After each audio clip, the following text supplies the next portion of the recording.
Saya Wahidah Munir, SST, MKes. Saya adalah salah satu dosen program studi D3 Kebidanan Stikes Marendeng Majene dengan NIDN 09180492. Saya menampilkan proses pembelajaran mata kuliah Asuhan Kebidanan Pasca Persalinan dan Menyusui dengan kode mata kuliah 3182020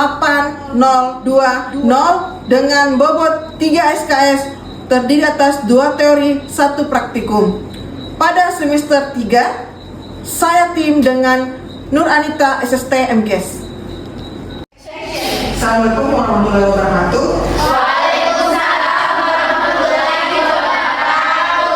Selamat pagi semuanya. Pagi, Bu.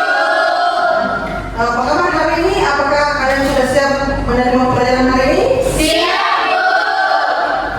Nah, kita telah membahas pemeriksaan fisik ibu nifas.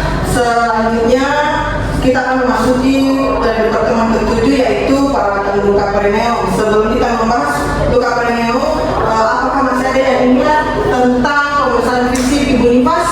Saya, Bu. Iya, silakan Aisyah. Pemeriksaan fisik pada ibu nifas itu dilakukan secara sistematis, mulai dari kepala hingga kaki ekstremitas bawah. Iya, bagus sekali. Ada yang ingin menambahkan? Ya, silakan. Yulita. Baik, ada yang ingin menambahkan? Saya, Bu. Oke, silakan Yulita. Tujuan pemeriksaan fisik mengevaluasi dan melihat organ reproduksi. Kedua, mendeteksi risiko komplikasi pasca persalinan Ya. seperti perdarahan. Kedua,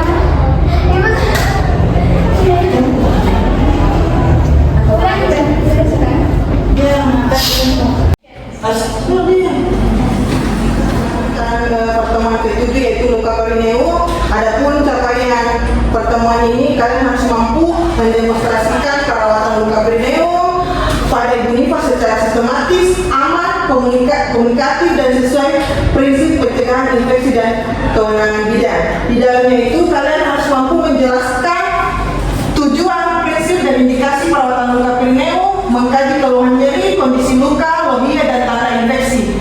Kemudian melakukan persiapan alat, komunikasi, prevensi dan prosedur sesuai SOP atau standar operasional. Keempat, menghindari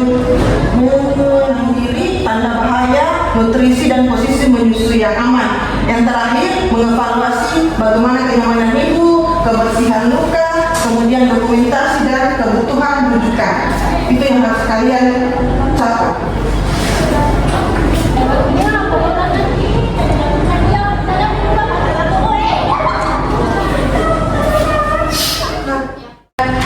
Setelah pembelajaran ini, kalian harus mampu mendemonstrasikan perawatan luka perineum secara sistematis serta mampu mengenali kondisi yang memerlukan konsultasi dan rujukan.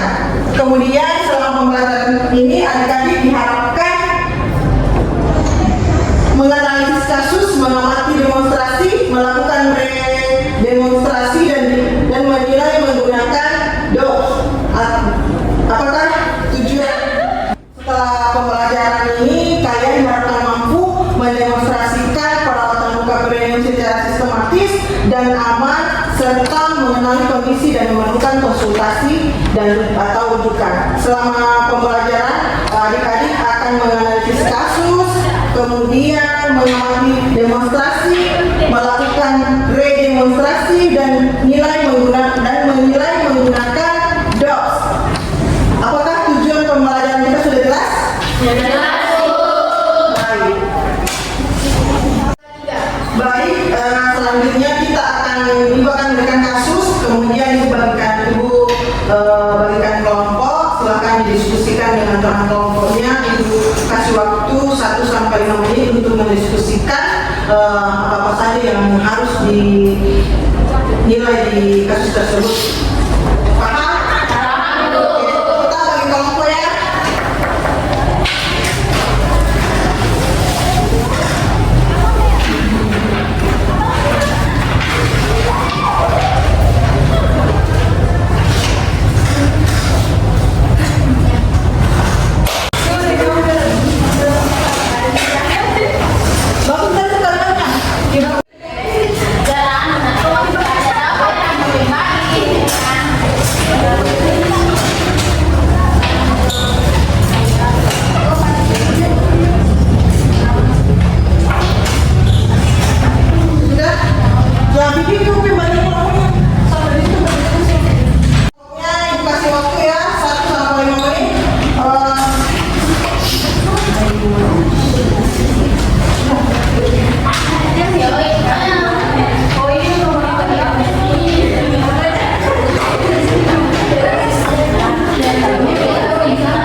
menindaklanjuti dari kasus ini, kita menanyakan bagaimana pasiennya, kemudian keputusan apa yang harus kita ambil, disertai dengan mendengarkan semua keluhan ibu dan menilai secara terstruktur. Oke, edukasi untuk nyeri dan BAB-nya itu kita tetap harus memberikan dukungan pada si pasien bahwa nyeri itu normal ya, tidak bisa dihilangkan itu nyeri karena akan tetap ada fungsinya selama ada luka. Kemudian untuk masalah BAB-nya itu pada ibu nifas itu ya, masalah normal ketika terjadi konstipasi. Jadi di sini tugas kita itu harus memberikan edukasi bahwa si ibu harus banyak makan sayur, buah, seperti itu. Kemudian masuk di edukasi istirahat dan nutrisi.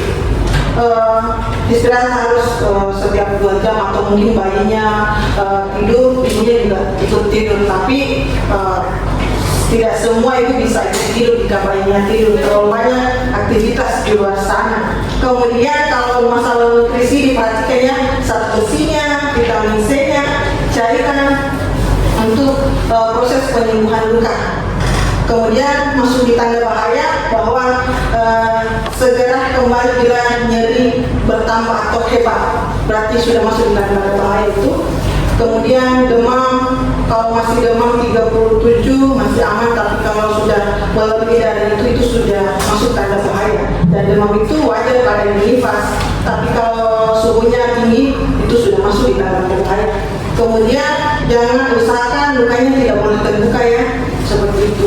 Untuk posisi edukasi posisi untuk menyusui yang nyaman itu bagaimana kita supaya tidak ada tekanan pada perineum, mungkin sedang baring, sedang duduk, baring, menyamping atau mengganjal menggunakan bantal. Itulah edukasi yang harus diberikan pada ibu nifas ya, seperti itu.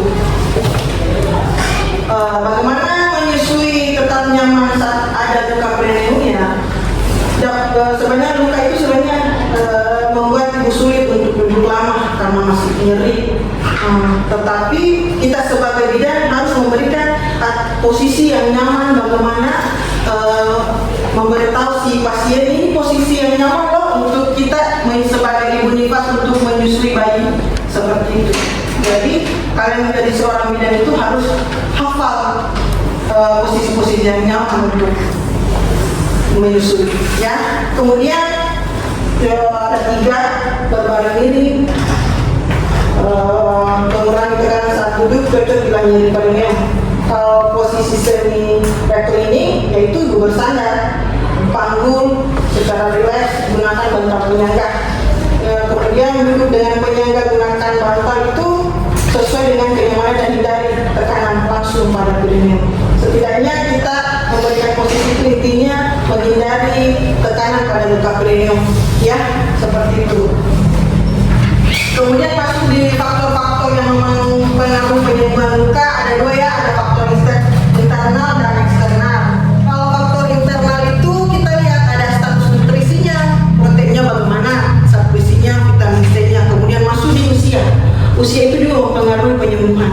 Kemudian paritas banyak kalinya melahirkan.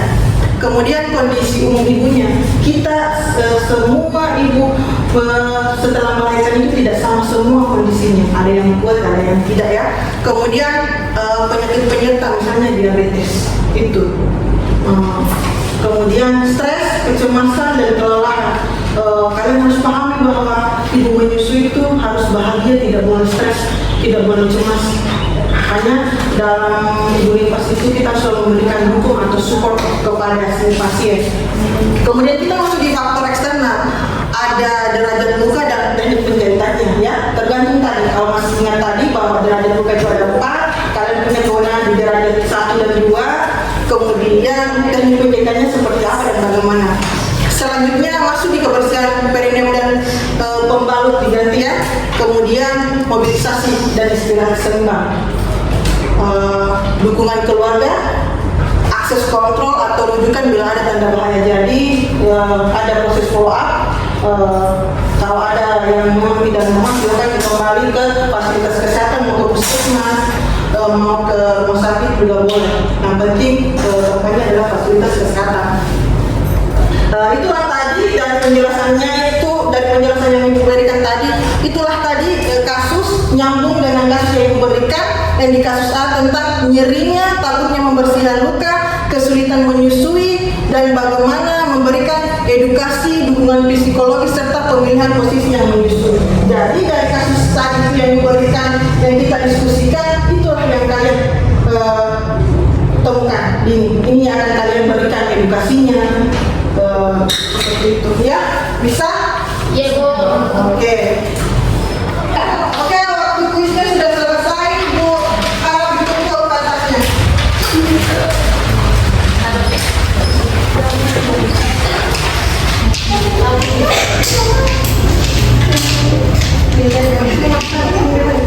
Sudah semua?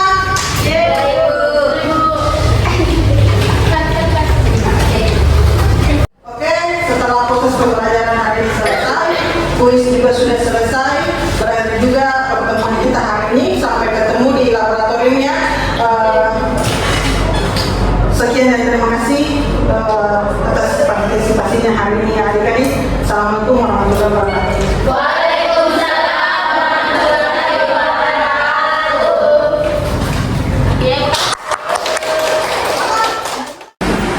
Baik, kita langsung masuk di persiapan alat ya dan keselamatan si pasien. Pertama, privasi pasien tirainya dijaga, kemudian lingkungan sekitar pencahayaannya seperti apa, kemudian serta mencek alat-alat yang akan digunakan terhadap si pasien. Setelah alat sudah dicek, kita masuk di langkah kedua, yaitu identifikasi si pasien, kemudian memberikan komunikasi yang baik serta persetujuan tindakan. Jadi contohnya seperti itu. Selamat pagi Ibu, hari ini saya bertugas. Apakah betul Ibu atas nyerinya ini? Kemudian ibunya menjawab, iya, berarti pasiennya sudah benar. Kemudian masuk di persetujuan tindakan. Kita sebagai petugas harus memberikan penjelasan tindakan apa yang harus dilakukan si pasien. Jadi Ibu, hari ini saya akan melakukan tindakan perawatan luka perineum. Apakah Ibu bersedia? Ketika Ibu menjawab bersedia, berarti itu Ibu sudah setuju untuk dilakukan tindakan, menjelaskan seperti itu. Kemudian setelah Ibu setuju, tindakan sudah bisa dilakukan. Kemudian langkah sebelumnya harus menanyakan dulu, dikaji lebih awal. Karena kemarin ada pengkajian reda, berarti kita menggunakan itu, bahwa nyerinya seperti apa, ditanyakan, menggigil tidak, demam tidak si pasiennya, seperti itu. Kemudian setelah itu kita menanyakan juga lokasi, melihat lokasinya dari skala nyerinya 0 sampai 10. Menanyakan BAB, BAK, istirahat tidurnya bagus tidak.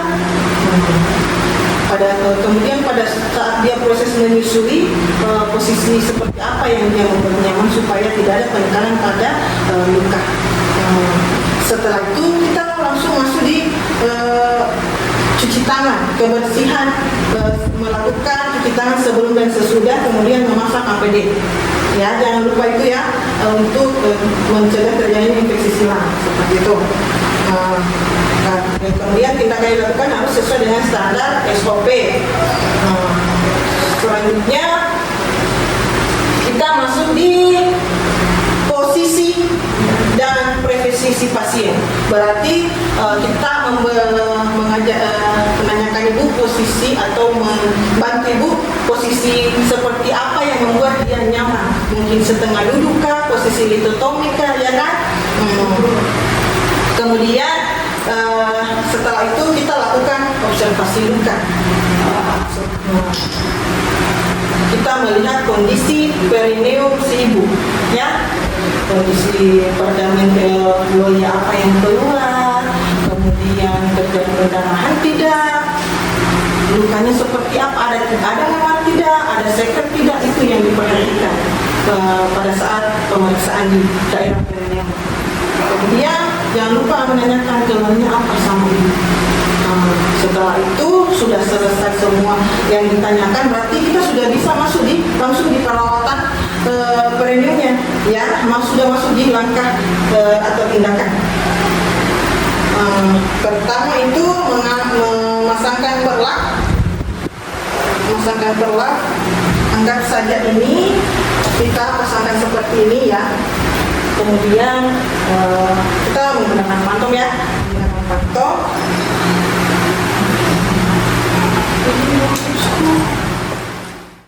Baik, setelah melakukan pembersihan luka perineum, berarti kita memastikan kebersihan pada ibu, kemudian memasangkan pembalut pada ibu, ya. Anggap saja ini pembalut, ya, anak. Baik, setelah melakukan pemasangan pembalut, berarti kita rapikan ibunya, kemudian merapikan alat-alat yang telah digunakan, membuang sampah kepada tempatnya.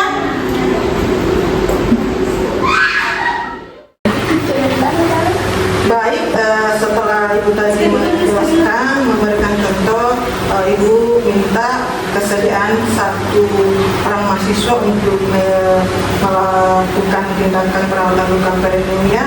Kemudian kita menggunakan lembar DOPS, ya. Ini yang akan kita gunakan. Jadi ada di sini penilaian bahwa prosedurnya, langkah-langkahnya, tindakannya, di sini ada penilaian dan bobot di dalamnya. Jadi langkahnya benar atau tidak, seperti ini yang kita gunakan, ya, pada saat melakukan tindakan, penilaian tindakan. Oke, bisa dipaham? Silahkan satu orang berdiri untuk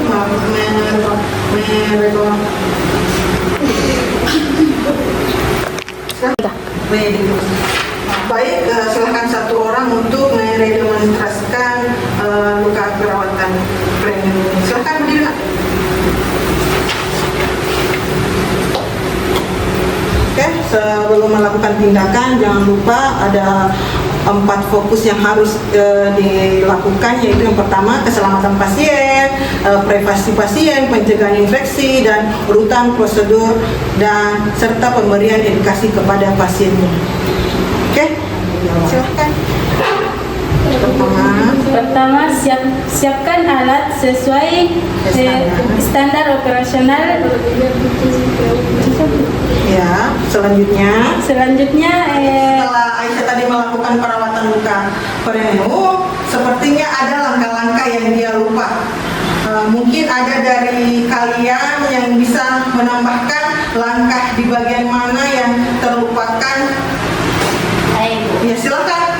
Sama kayak dia lupa tadi ibu, Ya. yaitu tentang kajian awal dan dimana dia lupa menanyakan identitas ibu, terus sekarang yang dirasakan ibu.